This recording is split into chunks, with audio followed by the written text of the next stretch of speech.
Қайырлы күн, Алтай Ньюс оқырмандары. Назарларыңызда әдеттегідей Балауса Мэлс қызы аймақтағы айшықты жаңалықтармен бөліспек. Ендеше бүгінге әзірленген жаңалықтар топтамасын ұсынамыз.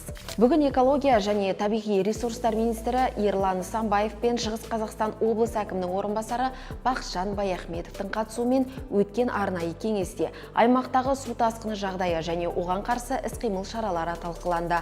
Облыстық төтенше жағдайлар департаменті мәліметі бойынша өңірдегі гидрологиялық жағдай тұрақсыз, өйткені метеорологтар жаңбыр мен қар жауады деп болжауда. Аумақтың шамамен 55%-ында қар жатыр, ал қар жамылғысы ылғалдылығы нормадан жоғары. Мамандар тұрақты негізде мұз белсенді түрде еріп жатқан өзендердің арналарына аэровизуалды тексерулер жүргізіп отыр. Еріген суларды өткізу мониторингі күшейтілді. Жедел штаб тәулік бойы жұмыс істеуде.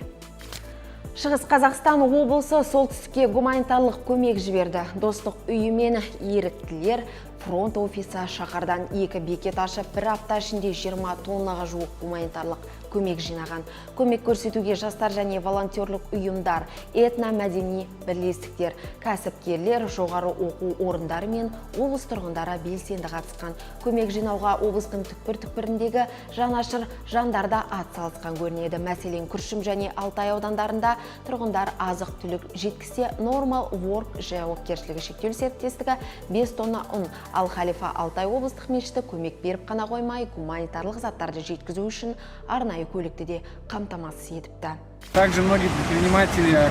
Қаржылай қолдау көрсеткен кәсіпкерлер де болды. Осы орайда қол үшін созған барлық өңір жұртшылығына шын жүректен алғыс айтқым келеді. Бүгін шығыстан көмек жөнелтіледі, бірақ гуманитарлық көмек жинауды тоқтатпаймыз. Себебі төтенше жағдай жарияланған өңірлерге әлі де көмек керек. Оларға қолымыздан келгенше азық-түлік, дәрі-дәрмекпен қолдау көрсетіп, қиын шақта демеуіміз керек. Біріксек қана барлығына төтеп береміз. Үлкен Нарын ауданында бұқтырма өзені көтеріліп, Сібір жарасынан өлген малдың өлексесі көмілген қорымда су басу қаупі туындаған еді. Жергілікті атқарушы билік дереу іске көшіп, жағдайды бақылауға алды. Мамандар дер кезінде суды бұрып 250 шаршы метр аумаққа топырақ төгіп қорымның айналасын көтерді. 150 тонна инертті материал дайындалды. Су басу қаупі бар учаскелерде 11 адам және 3 техника жұмыс істеуде.